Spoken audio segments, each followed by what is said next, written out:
I used to think my wife was different. Better. Cleaner. Guess that's what makes the knife twist deeper when you realize the person you trusted most is just another sewer rat in a dress. It all went to hell last night. I was sitting on the couch, half watching some mindless TV, when the front door damn near exploded off its hinges. Standing there, panting like a wild animal, was some half-naked guy, barefoot, bruised, wearing nothing but a pair of sagging boxers and a face full of rage. Before I could tell him to screw off, he started shouting. "She played me, man. Your wife, she said she loved me. We hooked up at my place, like, a dozen times. Last night, she came over, made me dinner, fed me drinks, then bam, lights out. I wake up this morning in the damn hallway, stripped, no phone, no wallet, no keys, nothing." He looked wrecked. Humiliated. A grown man, standing on my porch, practically begging for someone to make sense of it all. And me? I didn't know what the hell to feel. Rage that my wife had been screwing around with some low-rent idiot. Pity that he was too stupid to see her for what she was. Or maybe a sick kind of satisfaction, watching karma grind his sorry face into the curb. But the one thing I knew, burning white-hot through my skull, was pure, raw hatred for her. She wasn't just a cheater, she was a damn thief. A liar. A predator. And that's when the plan started stitching itself together in my head. See, my wife, let's call her Gina, always thought she was the smartest one in the room. Always a step ahead, always working some angle. But smart people, they forget that the best traps are the ones you never see coming. First thing I did was play it cool. Acted hurt. Confused. Told her I needed space to think. Meanwhile, I was setting the stage. I called in a favor from a buddy of mine who owns a boutique jewelry store, the kind Gina always drooled over but couldn't afford. Had him set up a private showing just for her. Ultra exclusive, invitation only. Bait on a silver damn platter. When she walked in, thinking she was about to land herself a 5-carat prize courtesy of some anonymous admirer, the cops were already waiting. Turns out, when you show up with a fake ID and try to swipe a 40-grand necklace under the table, while already under investigation for multiple petty thefts, the DA tends to take a personal interest. By the time Gina realized it was all a setup, she was already in cuffs, screaming her lungs out in front of half the city. Mugshots. Headlines. Local news anchors chuckling at the pathetic jewelry heist gone wrong. And me? I watched it all unfold with a beer in my hand and a smile so big it hurt. The best part? She had no clue it was me. Still doesn't. And if karma's a bitch, then I'm her damn chauffeur. I'd been sitting there for what felt like hours, numb, staring at some reality show with people screaming at each other over who screwed who. Ironic. The bastards on TV had nothing on the shit hurricane that was about to hit my life. My beer had gone warm. The pizza sitting next to me had congealed into a rubbery mess. Wednesday night. Just another shitty Wednesday night waiting for Gina to come home from her girls' night out. Same bullshit, different week. When the door nearly buckled, I thought it was her, drunk off her ass again. Maybe this time she'd actually managed to lose her keys instead of just claiming she had. But no. It wasn't my wife. This guy, this pathetic, half-naked waste of oxygen, looked like he'd been dragged behind a truck. His left eye was starting to swell. Dried blood crusted around his nostrils. His boxers, Christ, they were hanging so low I could practically see what my wife had been so goddamn entertained by. Who the fuck are you? I stood up so fast the beer tipped over, foaming across the coffee table. I didn't care. You're him, right? You're the husband. The guy's voice cracked. He was somewhere in his 30s but standing there like a goddamn teenager who'd just been caught jerking off by his mom. She never said your name. Just called you the poor bastard. That's when it hit me. The time she came home smelling like cologne I'd never bought her. The unexplained charges at restaurants I'd never been to. The work trips that somehow never aligned with her office schedule. Get in, asshole. I grabbed him by his bare shoulder and yanked him inside. The last thing I needed was the neighbors seeing this shitshow. They already looked at me like I was the neighborhood charity case. The guy who couldn't keep his wife in check. He stumbled in, leaving dirty footprints on the carpet Gina had insisted we needed to replace just last month. $4,000. $4,000 for something this piece of garbage was now standing on. Start from the goddamn beginning, I said, not offering him a seat, not offering him shit. And if you lie to me, I swear to God, they'll find pieces of you in every dumpster from here to the state line. He held up his hands like I had a gun pointed at him. Maybe he could see I wanted one. Look, man, I didn't know she was married at first. Met her at Finnegan's, you know, that bar downtown. She said she was divorced. Said her ex was some controlling freak who couldn't get it up anymore. My jaw clenched so hard I could hear my teeth grinding. 6 years of marriage. 6 fucking years, and this is what she was telling strangers in bars. She'd come over, we'd hook up, she'd leave. No strings. But then last night. He trailed off, looking down at his feet. Last night what? I took a step toward him. He flinched. She shows up with grocery bags. Steaks, wine, the works. Says she wants to cook for me. Says she's been thinking about us getting serious. He ran his hands through his greasy hair. We eat, drink, next thing I know, I wake up in the hallway outside my apartment, practically naked. Door locked. Everything gone. Everything like what? My voice sounded strange, hollow, like it was coming from somewhere else. My wallet had like 800 cash. My Rolex, it was my dad's. My laptop, my phone, hell, even my prescription meds. He looked up at me, eyes watering. Who does that? Who fucks someone, drugs them, and robs them blind? My wife, apparently. The picture started coming together. All those designer bags she'd been bringing home. The jewelry I didn't remember buying her. The cash that always seemed to be missing from my wallet, 50 here, 100 there. Small enough that I'd think I'd spent it and forgotten. How many others? I asked, my voice deadly quiet. What? How many other guys? You think you're special? You think you're the only one she's been running this scam on? His face fell even further, if that was possible. She had pictures. On her phone. When she went to the bathroom, I saw them. Different guys. Different apartments. I thought they were exes or something. Trophies. My wife kept fucking trophies of her conquests. And not just the sexual kind. I started laughing. Couldn't help it. It bubbled up from some dark, twisted place inside me, a laugh that would have scared me if I'd heard it coming from someone else. Get out, I finally managed. But my stuff. I said get the fuck out. I roared, grabbing him by the neck and propelling him toward the door.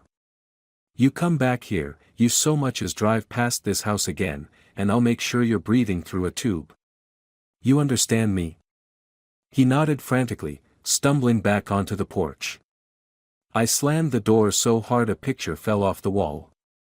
Wedding photo. Perfect. I stood in the middle of the living room, shaking. Our wedding photo lay face down on the hardwood floor, glass shattered. Gina in white. Me in black.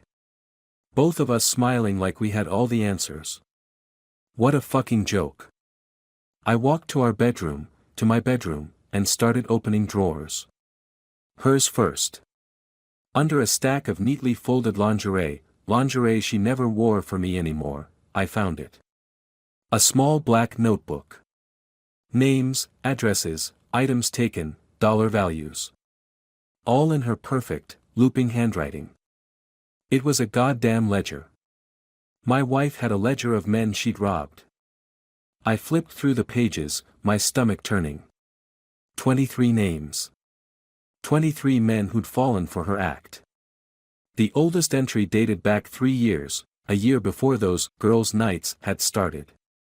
The most recent was from last week. Someone named Marcus. Rolex, cash, gold cufflinks. Estimated value, $12,400. That's when I heard her key in the lock. I shoved the notebook back where I'd found it and walked to the kitchen, grabbing another beer from the fridge just as she walked in. "Hey, babe." Her voice was sweet as poison. "Sorry I'm late. Jen had a crisis with that guy she's been seeing." Gina looked exactly like she always did. Perfect makeup, not a hair out of place. Tight dress showing off the body I'd once thought was only for me. Diamond studs in her ears, studs I'd never bought her. "No problem," I said, amazed at how calm I sounded. "How's Jen doing?" She set her purse down on the counter and came over to kiss me. I could smell another man's cologne on her.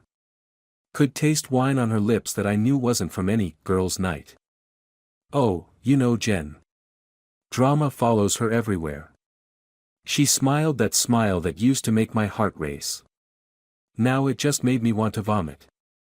"I'm exhausted. Going to take a shower and head to bed. Don't stay up too late, okay?" I watched her walk down the hall, hips swaying like she was still trying to seduce me. Maybe she was. Keep the sucker husband happy while she robbed other men blind. That night, lying next to her in bed, listening to her breathe, I made my decision. I wasn't going to confront her. Wasn't going to scream or throw things or demand a divorce. That's what normal, decent people did when their spouse cheated. But this wasn't just cheating. This was something else entirely. Something that deserved a special kind of response. I was going to destroy her. Not with violence, I wasn't stupid enough to end up in jail over someone like her. No, I was going to take everything she cared about. Her reputation. Her freedom. Her precious fucking control over every situation. And I was going to enjoy every second of it. The next morning, I kissed her goodbye like nothing was wrong. Told her I loved her. Watched her drive off to whatever the hell she actually did during the day. Then I called in sick to work and got to planning. First, I needed information. Real information, not just what was in that notebook. I hired a private investigator, cost me nearly $5,000, but it would be worth every penny. Told him I needed everything, bank accounts I didn't know about, storage units, patterns of behavior, the works. While he did his thing, I started laying groundwork. Changed the beneficiary on my life insurance from Gina to my sister. Moved most of our savings into an account only I could access. Photocopied that notebook and put it in a safety deposit box at a bank Gina didn't know I used. For 3 weeks, I played the perfect husband. Brought her flowers. Took her to dinner. Fucked her like I still wanted her. All while the PI was building my case and I was building my trap. The report came back exactly as I'd expected. Multiple bank accounts. A storage unit registered under her maiden name. Regular patterns of targeting men at specific upscale bars, following by a robbery about 2 to 3 weeks later. The PI even managed to track down 4 of her victims who were willing to talk, though not willing to go to the police. Too embarrassed. Too afraid of what their wives or girlfriends would say. But the real gold? The thing that made me laugh until my sides hurt? She'd been stupid enough to pawn some of the stolen items. High-end watches. Cufflinks. Even a goddamn Medal of Honor that belonged to some retired colonel she'd seduced. All traceable. All documented. That's when I called my buddy James. Owned that jewelry store downtown, the one where all the society wives shopped when they wanted to blow their husband's money. Gina had been drooling over his stuff for years, but I'd always said we couldn't afford it. Not entirely a lie, we couldn't afford it because she was siphoning money to her secret accounts. I need a favor, I told him over drinks at a bar 3 towns over. No chance of running into her there. And it's going to sound crazy. James and I went back to college. He'd been at our wedding. Had dinner at our house at least once a month. He thought Gina walked on water, most people did. When I laid it all out for him, showed him the PI's report, the photocopied notebook, the pictures of my wife entering and leaving hotels with different men, his face went from disbelief to disgust. Jesus Christ, man. I'm so sorry. I waved it off. Save it. I don't need sorry. I need your help. The plan was simple. James would contact Gina directly. Tell her she'd been specially selected for a private showing of new pieces not yet available to the public. An exclusive event, invitation only. The kind of thing that would appeal to her ego. But here was the kicker, he'd hint that a wealthy admirer had arranged for her to receive something special. A gift. No strings attached. Just an anonymous benefactor who'd seen her around and wanted to express his appreciation. Gina wouldn't be able to resist. A chance to add to her collection and potentially hook a new target. It would be like dangling raw meat in front of a starving wolf. And she fell for it. Hook, line, and sinker. The day of the event, I made sure to be extra attentive. Told her how beautiful she looked. How lucky I was to have her. Kissed her as she left, saying I'd be waiting up to see what exciting new pieces she'd discovered. Then I drove to the jewelry store and parked across the street, making sure my car couldn't be seen from the entrance. James had set up cameras throughout the shop, with the police's permission, of course. Because that's who was waiting inside, along with James. 2 detectives and a uniformed officer, hidden in the back office. I watched through binoculars as Gina arrived, looking like $1 million in a dress I'd never seen before. Probably bought with money stolen from one of her marks. James greeted her warmly, led her inside. From my vantage point, I could see through the large front windows as he showed her tray after tray of glittering jewelry. Rings. Necklaces. Bracelets that cost more than most people's cars. Then he brought out the centerpiece, a diamond necklace worth $40,000. The gift from her admirer. Even from across the street, I could see her eyes light up. The naked greed on her face made my stomach turn. James excused himself to get the paperwork, leaving her alone with the necklace. It took all of 30 seconds for her to make her move. She glanced around furtively, then slipped the necklace into her purse. Smooth. Practiced. The movements of someone who'd done this many times before. When James returned with the detectives, the look on her face was priceless. Confusion, then fear, then outrage. I couldn't hear what was being said, but I didn't need to. I could imagine her excuses. Her lies. Her attempts to charm her way out of it. But charm doesn't work so well when you're caught on high-definition video. When the police have a record of your previous pawned items. When they have testimony from multiple victims. They led her out in handcuffs. My wife, the sophisticated, elegant woman who'd fooled everyone, including me, being stuffed into the back of a police car like a common criminal. Which is exactly what she was. I waited until they drove away before walking into the store. James looked shaken. She kept asking for you, he said. Kept saying there'd been a misunderstanding, that you would clear everything up. I laughed. I bet she did. You're not going to bail her out, are you? What do you think? The story hit the local news the next day. Socialite arrested in jewelry heist. They didn't use her name in the headlines, but her picture was everywhere. That perfect face, now twisted in rage as she was led away in cuffs. The story grew as more victims came forward. The police searched our house, found more stolen items hidden in places I'd never thought to look. They found her storage unit, filled with evidence of her crimes. Bank records showing unexplained deposits totaling over $200,000 in the past 3 years. I visited her once in jail, before her arraignment. Sat across from her at one of those tables with the glass partition. She looked terrible. No makeup. Hair a mess. Orange jumpsuit instead of designer clothes. "You have to help me," she hissed through the phone. "This is all a misunderstanding. James made a mistake. I was going to pay for that necklace." "With what money, Gina? The money you stole from those other men? Or the money you've been stealing from me for years?"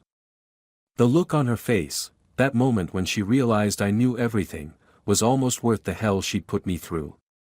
Almost. "I don't know what you're talking about," she tried, but her voice had lost its conviction. "Save it for your lawyer," I said, standing up. "Oh, and I filed for divorce this morning." Funny thing about being married to a convicted felon, makes the process a whole lot simpler. "You can't do this to me," she shrieked, standing up so fast the guard took a step forward. "After everything I've done for you. I made you look good. Made people think you were worth something." I leaned in close to the glass. "No, Gina. You made yourself look good. Using me as cover while you ran your little scams. Well, the cover's blown now. Have fun in prison." I walked out of there feeling lighter than I had in years. The divorce was finalized while she was still awaiting trial. No alimony. No property division. When you're facing multiple felony charges for theft, fraud, and drugging people without their consent, judges don't tend to look too favorably on your claims. She got 8 years. Would probably serve 4 with good behavior, but I doubted Gina knew how to behave herself anywhere, let alone prison. Our house sold quickly, priced to move, since I wanted nothing to do with it anymore. I moved 3 states away. New job. New life. The occasional call from the prosecutor's office keeping me updated, but otherwise, Gina became just another bad memory. The last I heard, she tried to run the same scam on another inmate's boyfriend during a visitation day. Ended up with 3 broken ribs and a face that would never look quite the same again. Some people never learn. Some people can't help being exactly what they are. Me. I learned my lesson. Trust is for suckers. Love is a marketing ploy to sell greeting cards. And revenge? Revenge tastes better than any kiss ever could. I still have that wedding photo. Kept the frame with all its broken glass. Set it on my new mantle as a reminder. Not of her, but of me. Of what I'm capable of when pushed. Because if there's one thing I've learned, it's that everyone has a breaking point. A line that, once crossed, changes you forever. Gina found mine. And I made damn sure she regretted it.